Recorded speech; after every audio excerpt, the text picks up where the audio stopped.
Hola a todos, espero que se la estén pasando bien. Aquí les traigo el tercer capítulo de el libro El laberinto de la soledad de Octavio Paz, titulado Todos Santos y Día de Muertos. Así que comencemos. El solitario mexicano ama las fiestas y las reuniones públicas. Todo es ocasión para reunirse. Cualquier pretexto es bueno para interrumpir la marcha del tiempo y celebrar los festejos y ceremonias, hombres y acontecimientos. Somos un pueblo ritual. Y esta tendencia beneficia a nuestra imaginación tanto como a nuestra sensibilidad, siempre afinadas y despiertas. El arte de la fiesta, envilecido en casi todas las partes, se conserva intacto entre nosotros. En pocos lugares del mundo se puede vivir un espectáculo parecido al de las grandes fiestas religiosas en México, con sus colores violentos, atrios y puros, sus danzas, ceremonias, fuegos de artificio, trajes insólitos y la inagotable cascada de sorpresas de los frutos, dulces y objetos que se venden esos días en las plazas y mercados. Nuestro calendario está poblado de fiestas. Ciertos días, lo mismo en los lugarejos más apartados que en las grandes ciudades. El país entero reza, rita, come, se emborracha y mata en honor de la Virgen de Guadalupe o del General Zaragoza. Cada año, el 15 de septiembre a las 11 de la noche, en todas las plazas de México celebramos la fiesta del rito. Y una multitud enardecida efectivamente grita por un espacio de una hora, quizás para callar mejor el resto del año. Durante los días que preceden y suceden al 12 de diciembre, el tiempo suspende su carrera, hace un alto y en lugar de empujarnos hacia un mañana, siempre inalcanzable y mentiroso, nos ofrece un presente redondo y perfecto, de danza y juerga, de comunión y comilona, con lo más antiguo y secreto de México. El tiempo deja de ser sucesión y vuelve a ser lo que fue, y es originalmente un presente en donde pasado y futuro por fin se reconcilian. Pero no bastan las fiestas que ofrecen a todo el país la Iglesia y la República. La vida de cada ciudad y de cada pueblo está regulada por un santo, al que se festeja con devoción y regularidad. Los barrios y los gremios tienen también sus fiestas anuales, sus ceremonias y sus ferias. Y en fin, cada uno de nosotros, ateos, católicos o indiferentes, poseemos nuestro santo, al que cada año honramos. Son incalculables las fiestas que celebramos y los recursos y tiempo que gastamos en festejar. Recuerdo que hace años pregunté al presidente municipal de un poblado vecino a Mitla, ¿a cuánto ascienden los ingresos del municipio por contribuciones? Me respondió, a unos 3,000 pesos anuales. Somos muy pobres. Por eso el señor gobernador y la federación nos ayudan cada año para completar nuestros gastos. Le volví a preguntar, ¿y en qué utilizan esos 3,000 pesos? Me contestó, pues casi todo en fiesta, señor. Chico como lo ve, el pueblo tiene dos santos patronos. Esa respuesta no es asombrosa. Nuestra pobreza puede medirse por el número y suntuosidad de las fiestas populares. Los países ricos tienen pocas, no hay tiempo ni humor, y no son necesarias. Las gentes tienen otras cosas que hacer y cuando se divierten lo hacen en grupos pequeños. Las masas modernas son aglomeraciones de solitarios. En las grandes ocasiones, en París o en Nueva York, cuando el público se congrega en plazas o estadios, es notable la ausencia del pueblo. Se ven parejas y grupos, nunca una comunidad viva en donde la persona humana se disuelve y rescata simultáneamente. Pero un pobre mexicano, ¿cómo podría vivir sin esas 2 o 3 fiestas anuales que lo compensan de su estrechez y de su miseria? Las fiestas son nuestro único lujo. Ellas sustituyen acaso con ventaja al teatro y a las vacaciones, al weekend y al cookie party de los sajones, a las recepciones de la burguesía y al café de los mediterráneos. En esas ceremonias nacionales, locales, gremiales o familiares, el mexicano se abre al exterior. Todas ellas le dan ocasión de revelarse y dialogar con la divinidad, la patria, los enemigos o los parientes. Durante esos días el silencio mexicano silba, grita, canta, arroja petardos, descarga su pistola al aire, descarga su alma.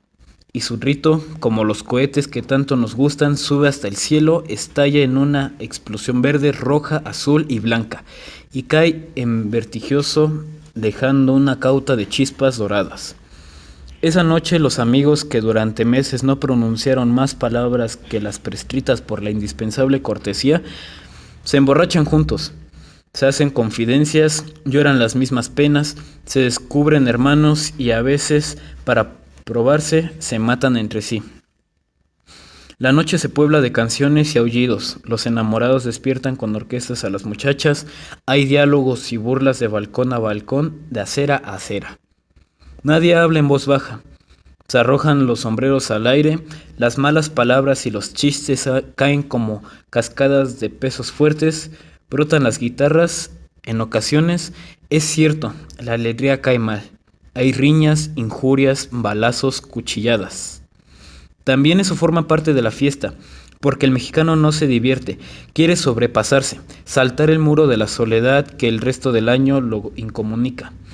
Todos están poseídos por la violencia y el frenesí, las almas estallan como los colores, las voces, los sentimientos, se olvidan de sí mismos y muestran su verdadero rostro.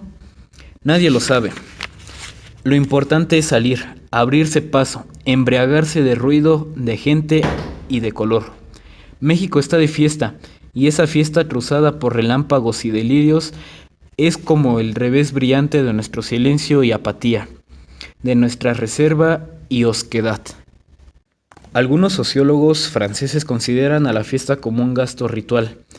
Gracias al derroche, la colectividad se pone el abrigo de la envidia celeste y humana. Los sacrificios y las ofrendas calman o compran a los dioses y santos patronos. Las dádivas y festejos al pueblo.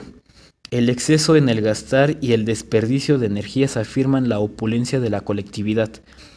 Ese lujo es una prueba de salud o exhibición de abundancia y poder, o una trampa mágica, porque con el derroche se espera atraer por contagio a la verdadera abundancia. Dinero llama dinero. La vida que se riega da más vida. La orgía, gasto sexual, es también una ceremonia de regeneración genésica. Y el desperdicio fortalece. Las ceremonias de fin de año en todas las culturas significan algo más que la conmemoración de una fecha. Ese día es una pausa. Efectivamente el tiempo se acaba, se extingue. Los ritos que celebran su extinción están destinados a provocar su renacimiento. La fiesta del fin de año es también la del año nuevo, la del tiempo que empieza. Todo atrae a su contrario. En suma, la función de la fiesta es más utilitaria que lo que se piensa. El desperdicio atrae o suscita la abundancia y en una inversión como cualquier otra, solo que aquí la abundancia no se mide ni se cuenta. Se trata de adquirir potencia, vida y salud. En ese sentido, la fiesta es una de las formas económicas más antiguas con el don y la ofrenda. Esa interpretación me ha parecido siempre incompleta, inscrita en la órbita de lo sagrado. La fiesta es ante todo el advenimiento de lo insólito. La rigen reglas especiales, privadas, que la aíslan y hacen un día de excepción. Y con ellas se introduce una lógica, una moral y hasta una economía que frecuentemente contradicen la de todos los días. Todo ocurre en un mundo encantado. El tiempo es otro tiempo, situado en un pasado mítico o en una actualidad pura. El espacio en que se verifica cambia el aspecto. Se desliga del resto de la tierra, se engalana y convierte en un sitio de fiesta. En general se escogen lugares especiales o poco frecuentados. Los personajes que intervienen abandonan su rango humano o social y se transforman en vivas, aunque efímeras, representaciones. Y todo pasa como si no fuera cierto, como si los sueños ocurra lo que ocurra, nuestras acciones poseen mayor ligereza, una gravedad distinta, asumen significaciones diversas y contraemos con ellas responsabilidades singulares. Nos aligeramos de nuestra carga de tiempo y razón. En ciertas fiestas desaparece la noción misma de orden. El caos regresa y reina la licencia. Todo se permite. Desaparecen las jerarquías habituales, las distinciones sociales, los sexos, las clases, los gremios. Los hombres se disfrazan de mujeres, los señores de esclavos, los pobres de ricos. Se ridiculiza al ejército, al clero, a la magistratura. Gobiernan los niños o los locos. Se cometen profanaciones rituales, sacrilegios obligatorios, el amor se envuelve promiscuo. A veces la fiesta se convierte en misa negra. Se violan reglamentos, hábitos, costumbres. El individuo respetable arroja su máscara de carne y la ropa oscura que lo aísla y vestido de colorines se esconde en una careta que lo libera de sí mismo. Así pues, la fiesta no es solamente un exceso, un desperdicio ritual de los bienes penosamente acumulados durante todo el año. También es una revuelta, una súbita inmersión de lo informe. En la vida pura, a través de la fiesta, la sociedad se libera de las normas que se han impuesto. Se burlan de sus dioses, de sus principios y de sus leyes. Se niega a sí misma. La fiesta es una revuelta, en el sentido literal de la palabra. En la confusión se engendra, la sociedad se disuelve, se ahoga. En lo tanto que organismo regido conforme a reglas y principios, pero se ahoga en sí misma, en su caos o libertad original. Todo se comunica, se mezcla el bien con el mal, el día con la noche, lo santo con lo maldito. Todo cohabita, pierde forma, singularidad y vuelve al amasijo. La fiesta es una operación cósmica, la experiencia del desorden, la reunión de los elementos y principios contrarios para provocar el renacimiento de la vida. La muerte ritual suscita el renacer, el vómito, el apetito, la orgía estéril en sí misma, la fecundidad en las madres o de la tierra. La fiesta es un regreso a un estado remoto e indiferenciado, prenatal o presocial, por decirlo así. Regreso que es también un comienzo, según quiere la dialéctica inherente a los hechos sociales. El grupo sale purificado y fortalecido de ese baño de caos. Se ha sumergido en sí, en la entraña misma de donde salió. Dicho de otro modo, la fiesta niega a la sociedad en tanto que conjunto orgánico de formas y principios diferenciados, pero la afirma en cuanto fuente de energía y tracción. Es una verdadera retracción, al contrario de lo que ocurre con las vacaciones modernas, que no entrañan rito o ceremonia alguna, individuales y estériles como el mundo que las ha inventado. La sociedad comulga consigo misma en la fiesta, todos sus miembros vuelven a la confusión y libertad originales. La estructura social se deshace y crea nuevas formas de relación. Las reglas inesperadas, jerarquías caprichosas. En el desorden general, cada quien se abandona y atraviesa por situaciones y lugares que habitualmente le estaban vedados. Las fronteras entre espectadores y actores, entre oficiales y asistentes se borran. Todo forma parte de la fiesta. Todos se disuelven en un torbellino. Cualquiera que sea su índole, su carácter, su significado, la fiesta es participación. Este rasgo la distingue finalmente de otros fenómenos y ceremonias, laica o religiosa, orgía o saturnal. La fiesta es un hecho social basado en la participación activa de los asistentes. Gracias a las fiestas el mexicano se abre, participa, comulga con sus semejantes y con los valores que dan sentido a su existencia religiosa o política. Y es significativo que un país tan triste como el nuestro tenga tantas y tan alegres fiestas. Su frecuencia, el brillo que alcanzan, el entusiasmo con el que todos participamos, parecen revelar que sin ellas estallaríamos. Ellas nos liberan, así sea momentáneamente, de todos esos impulsos sin salida y de todas esas materias inflamables que guardamos en nuestro interior. Pero a diferencia de lo que ocurre en otras sociedades, la fiesta mexicana no es nada más un regreso a un estado original de indiferenciación y libertad. El mexicano no intenta regresar, sino salir de sí mismo, sobrepasarse. Entre nosotros, la fiesta es una explosión, un estallido, muerte y vida, júbilo y lamento. Canto y aullido se alían en nuestros festejos. No para recrearse o reconocerse, sino para entredevorarse. No hay nada más alegre que la fiesta mexicana, pero también no hay nada más triste la noche de fiesta, también es noche de duelo. Si en la vida diaria nos ocultamos de nosotros mismos, en el remolino de la fiesta nos disparamos. Más que abrirnos, nos desgarramos. Todo termina en alarido y desgarradura. El canto, el amor, la amistad, la violencia de nuestros festejos muestra hasta qué punto de nuestro hermetismo nos cierra las vías de comunicación. Conocemos el delirio, la canción, el aullido y el monólogo, pero no el diálogo. Nuestras fiestas, como nuestras confidencias, como nuestros amores y nuestras tentativas por redondear nuestra sociedad, son rupturas violentas con lo antiguo o lo establecido.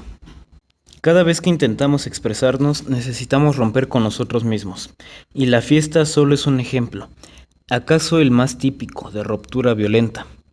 No sería difícil enumerar otros igualmente reveladores. El juego, que es siempre unirnos a los extremos, mortal con frecuencia. Nuestra prodigidad en el gastar, reverso de la timidez de nuestras inversiones y empresas económicas. Nuestras confesiones, el mexicano ser hosco, encerrado en sí mismo, de pronto estalla, se abre el pecho y se exhibe, con cierta complacencia, y determinándose en los repliegues vergonzosos o terribles de su intimidad. No somos francos, pero nuestra sinceridad puede llegar a extremos que horrorizan a un europeo. La manera explosiva y dramática, a veces suicida, con que nos desnudamos y entregamos, inermes casi, revela que algo nos asfixia y cohíbe. Algo nos impide ser, y ¿por qué no nos atrevemos o no podemos en enfrentarnos con nuestro ser? Recurrimos a la fiesta, ella nos lanza al vacío, embriaguez que se quema a sí misma, disparo en el aire, fuego de artificio. La muerte es un espejo que refleja las vanas gesticulaciones de la vida, toda esa abigarrada confusión de actos, omisiones, arrepentimientos y tentativas. Obras y sobras, que es cada vida, encuentra en la muerte, ya que no tiene sentido o explicación. Fin. Frente a ella nuestra vida se dibuja e inmoviliza, antes de desmoronarse y hundirse en la nada, se esculpe y vuelve forma inmutable. Ya no cambiaremos sino para desaparecer. Nuestra muerte ilumina nuestra vida. Si nuestra muerte carece de sentido, tampoco lo tuvo nuestra vida. Por eso cuando alguien muere de muerte violenta solemos decir, se la buscó. Y es cierto, cada quien tiene la muerte que se busca, la muerte que se hace, muerte de cristiano o muerte de perro. Son maneras de morir que reflejan maneras de vivir. Si la muerte nos traiciona y morimos de mala manera, todos se lamentan. Hay que morir como se vive. La muerte es intransferible como la vida. Si no morimos como vivimos es porque realmente no fue nuestra vida la que vivimos. No nos pertenecía, como no nos pertenece la mala suerte que nos mata. Dime cómo mueres y te diré quién eres. Para los antiguos mexicanos, la oposición entre la muerte y la vida no era tan absoluta como para nosotros. La vida se prolonga en la muerte, y a la inversa. La muerte no era el fin natural de la vida, sino fase de un ciclo infinito. Vida, muerte y resurrección eran los estadios de un proceso cósmico que se repetía insaciablemente. La vida no tenía función más alta que desembocar en la muerte, su contrario y complemento, y la muerte, a su vez, no era un fin en sí. El hombre alimentaba con su muerte la voracidad de la vida, siempre insatisfecha. El sacrificio poseía un doble objeto. Por una parte, el hombre accedía al proceso traidor, pagando a los dioses simultáneamente la deuda contraria por la especie. Por la otra, alimentaba la vida cósmica y social que se nutría de la primera. Posiblemente el rasgo más característico de esta concepción es el sentido impersonal del sacrificio. Del mismo modo que su vida no les pertenecía, su muerte carecía de todo propósito personal. Los muertos, incluso los guerreros caídos en el combate y las mujeres muertas en el parto, compañeros de Huitzilopochtli, el dios solar, desaparecían al cabo de algún tiempo, ya que para volver al país indiferenciado de las sombras, ya que para fundirse al aire, a la tierra, al fuego, a la sustancia animadora del universo. Nuestros antepasados indígenas no creían que su muerte les pertenecía, como jamás pensaron que su vida fuese realmente su vida, en el sentido cristiano de la palabra. Todo se conjuga para determinar desde el nacimiento la vida y la muerte de cada hombre, la clase social, el año, el lugar, el día, la hora. El azteca era tan poco responsable de sus actos como de su muerte. Espacio y tiempo estaban ligados y formaban una unidad inseparable. A cada espacio, a cada uno de los puntos cardinales y al centro en que se inmovilizaban, correspondía un tiempo particular, y este complejo de espacio-tiempo poseía virtudes y poderes propios, que influían y determinaban profundamente a la vida humana. Nacer un día cualquiera era pertenecer a un espacio, a un tiempo, a un color y a un destino. Todo estaba previamente trazado. En tanto que nosotros desociábamos espacio-tiempo, meros escenarios que atraviesan nuestras vidas, para ellos había tantos espacios-tiempos como combinaciones poseía el calendario sacerdotal, y cada uno estaba dotado de una significación cualitativa particular, superior a la voluntad humana. Religión y destino regían su vida, como moral y libertad precedían la nuestra. Mientras nosotros vivimos bajo el signo de la libertad y todo, aún la fatalidad griega y la gracia de los teólogos es elección y lucha. Para los aztecas el problema se reducía a investigar la no siempre clara voluntad de los dioses. De ahí la importancia de las prácticas adivinadoras. Los únicos libres eran los dioses. Ellos podían escoger y por lo tanto, en un sentido profundo, pecar. La religión azteca está llena de grandes dioses pecadores, Quetzalcóatl como ejemplo máximo, dioses que fallecen y pueden abandonar a sus creyentes del mismo modo que los cristianos reniegan a veces a su Dios. La conquista de México sería inexplicable sin la traición de los dioses que reniegan a su pueblo. El advenimiento del catolicismo modifica radicalmente esta situación. El sacrificio y la edad de salvación, que antes eran colectivos, se vuelven personales. La libertad se humaniza, encarna en los hombres. Para los antiguos aztecas lo esencial era asegurar la continuidad de la creación. El sacrificio no entrañaba la salvación ultroterina, sino la salud cósmica. El mundo y no el individuo vivía gracias a la sangre y la muerte de los hombres. Para los cristianos, el individuo es lo que cuenta, el mundo, la historia, la sociedad. Está condenado de antemano, la muerte de Cristo salva a cada hombre en particular. Cada uno de nosotros es el hombre y en cada uno están depositadas las esperanzas y posibilidades de cada especie. La redención es obra personal. Ambas actitudes, por más opuestas que parezcan, poseen una nota común. La vida colectiva o individual está abierta a la perspectiva de una muerte que es, a su modo, una nueva vida. La vida que solo se justifica y trasciende cuando se realiza en la muerte. Y esa también es trascendencia, más allá, puesto que consiste en una nueva vida. Para los cristianos, la muerte es un tránsito, un salto mortal entre dos vidas, la temporal y la ultraterrena. Para los aztecas, la manera más honda de participar con la continua regeneración de las fuerzas creadoras, siempre en peligro de extinguirse si no se les provee sangre y alimento sagrado. En ambos sistemas, la vida y muerte carecen de autonomía, son las dos caras de la misma realidad. Toda su significación proviene de otros valores que las rigen. Son referencias a realidades invisibles. La muerte moderna no posee ninguna significación que la trascienda o refiera a otros valores. En casi todos es caos, es simplemente el fin inevitable de un proceso natural. En un mundo de hechos, la muerte es más hecho. Pero, ¿cómo es un hecho desagradable? Un hecho que pone en tela de juicio todas nuestras concepciones y el sentido mismo de nuestra vida, la filosofía del progreso. El progreso, que hacia dónde y de dónde viene, se pregunta Scheller. Pretende escamotearnos su presencia. En el mundo moderno todo funciona como si la muerte no existiera. Nadie cuenta con ella, todo la reprime. las prédicas de los políticos, los anuncios de los comerciales, la moral pública, las costumbres, la alegría a bajo costo y la salud al alcance de todos que nos ofrecen los hospitales, farmacias y campos deportivos. Pero la muerte ya no es como un tránsito, sino como una gran boca vacía que nada sacía. Habita todo lo que comprendemos. El ciclo de salud, la higiene, los anticonceptivos, las drogas milagrosas y los alimentos sintéticos. Es también el ciclo de los campos de concentración, del estado policíaco, de la exterminación atómica, de la Murder Story.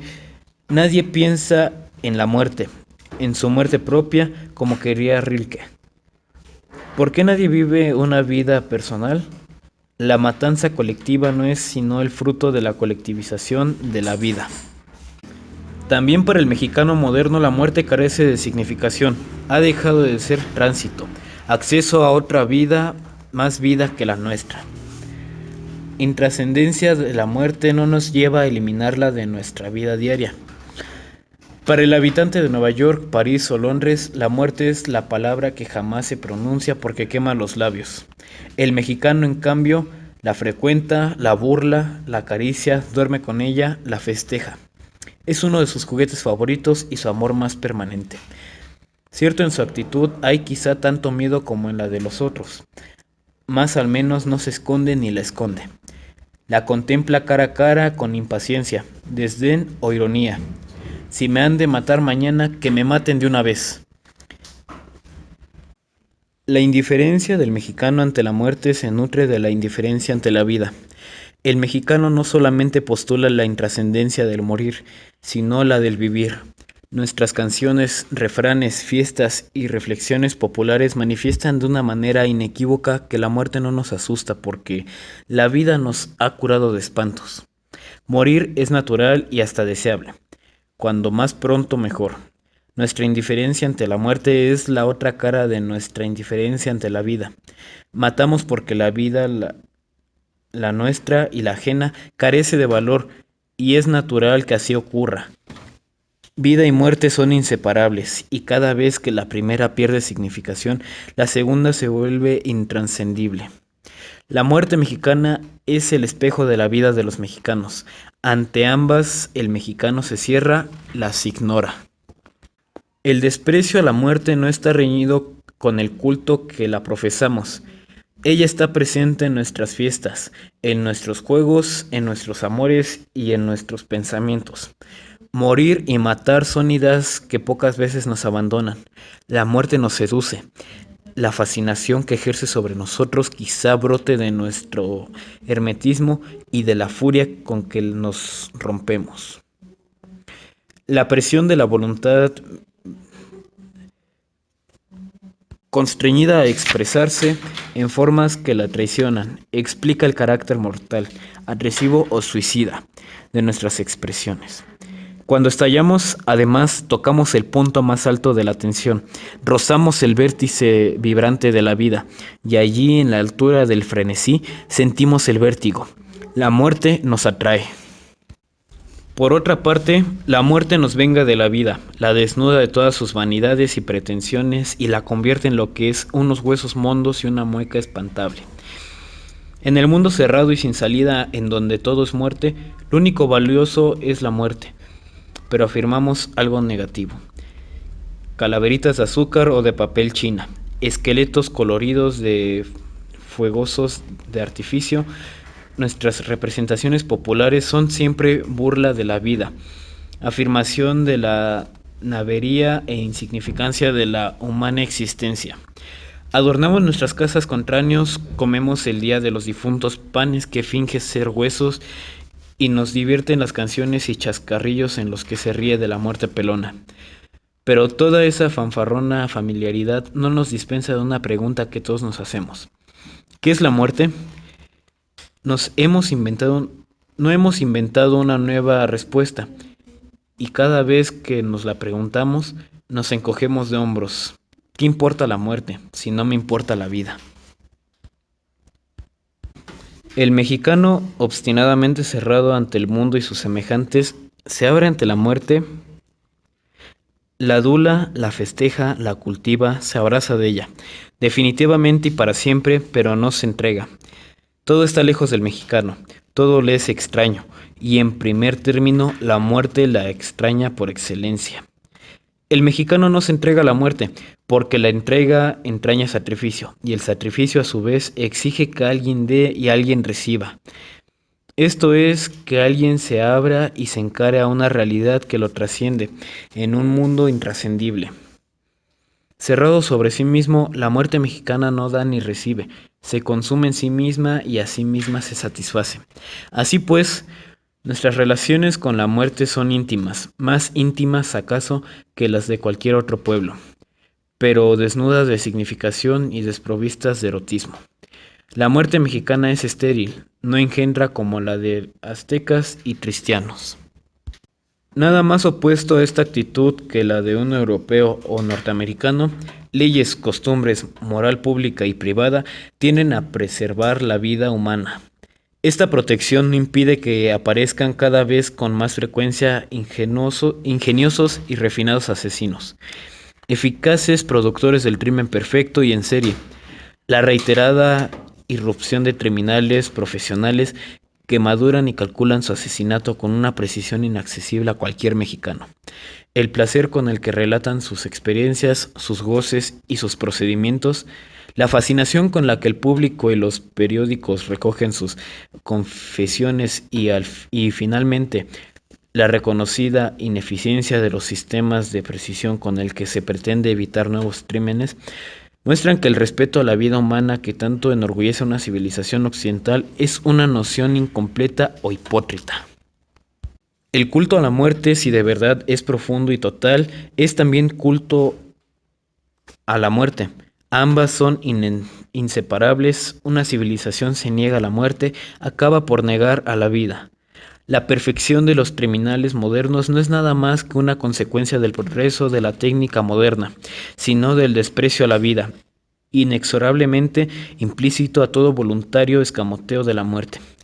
Y podría agregarse que la perfección de la técnica moderna y la popularidad de la Murder History no son sino frutos de cómo los campos de concentración y el empleo de sistemas de exterminación colectiva, de una concepción optimista y unilateral de la existencia. Y así, es inútil excluir a la muerte de nuestras representaciones, de nuestras palabras, de nuestras ideas, porque ella acaba por suprimirnos a todos y en primer término a los que viven ignorándola o fingiendo que la ignoran. Cuando el mexicano mata por vergüenza, placer o capricho, mata a una persona, a un semejante. Los criminales y estadistas modernos no matan, suprimen, experimentan con seres que han perdido ya su calidad humana en los campos de concentración. Primero se degrada al hombre. Una vez convertido en un objeto, se le extermina en masa. El criminal típico de la gran ciudad, más allá de los móviles concretos que lo impulsan, realiza una pequeña escala lo que el caudillo moderno hace en grande. También a su modo experimenta, envenena, disgrega cadáveres con ácido, incinera despojos, convierte un objeto a su víctima.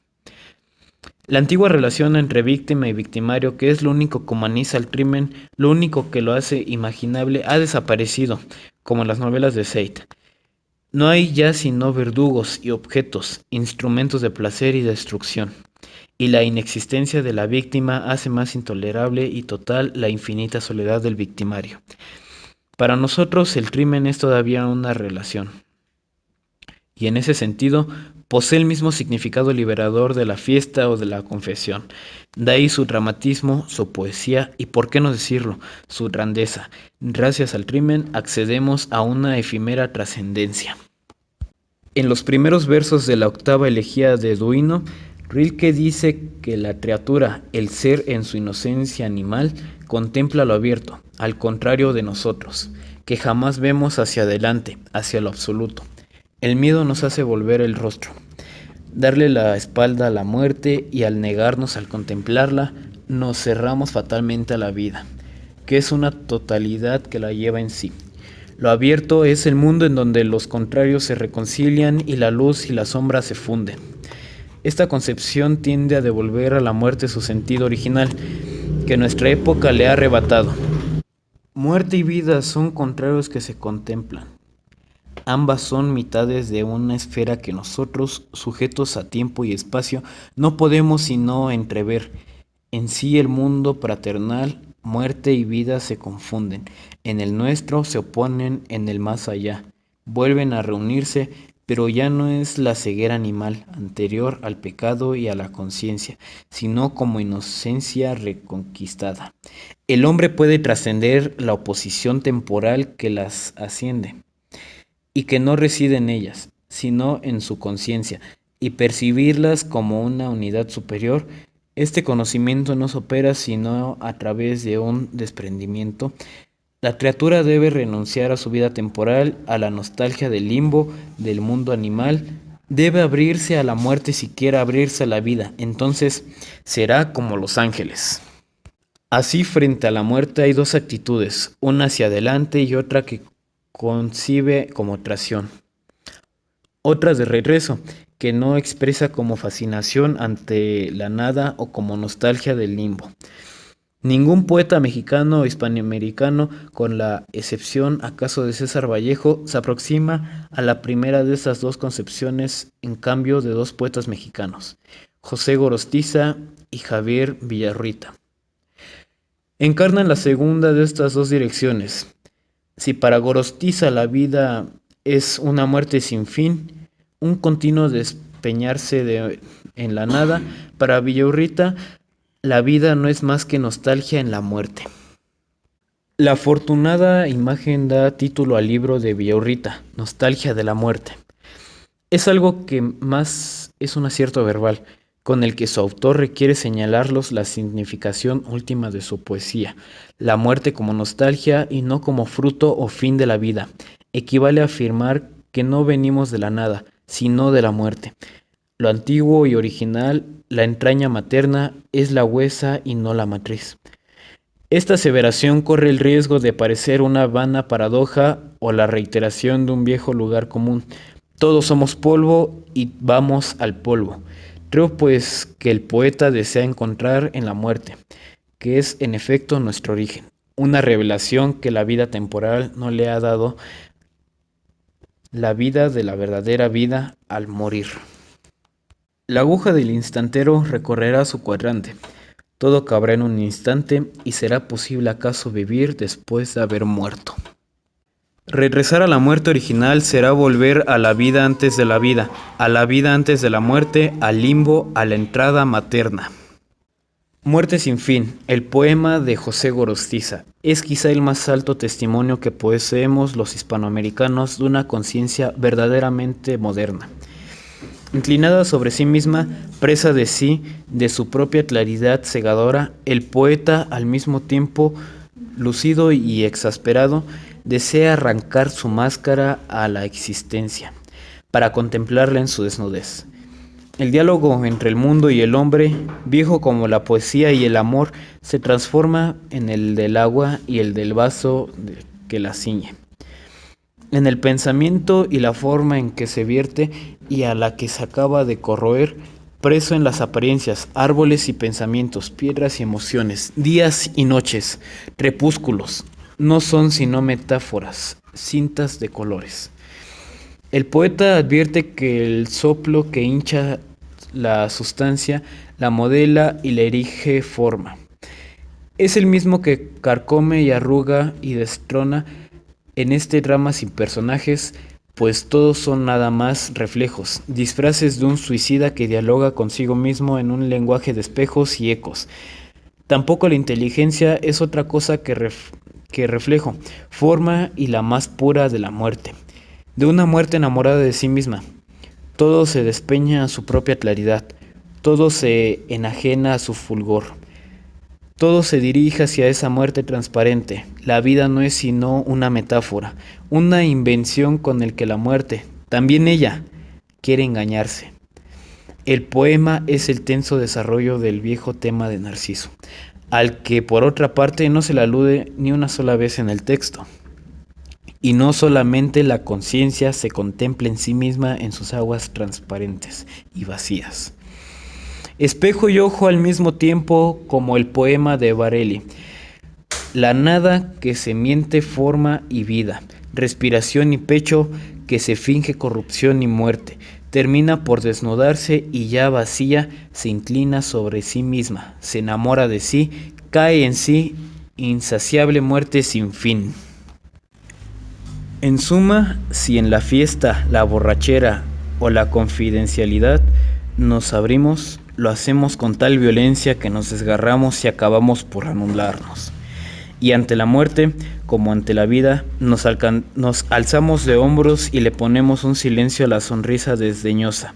La fiesta y el crimen pasionan o gratuito, revelan que el equilibrio de que hacemos gala solo es una máscara, siempre en peligro de ser desgarrada por una subida explosión de nuestra intimidad. Todas estas actitudes indican que el mexicano siente en sí mismo y en la carne del país la presencia de una mancha, no por difusa, menos viva, original e imborrable. Todos nuestros gestos tienden a ocultar esa llaga, siempre fresca, siempre lista a encenderse y arder bajo el sol de la mirada ajena. Ahora bien, todo desprendimiento provoca una herida.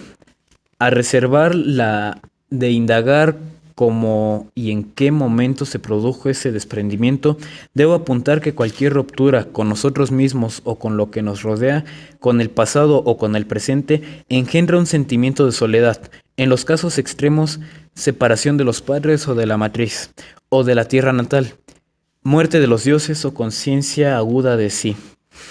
La soledad se identifica como la orfandad y ambos se manifiestan generalmente como conciencia del pecado. Las penalidades y vergüenza que inflige el estado de separación pueden ser consideradas gracias a la introducción de las nociones de expiración y redención.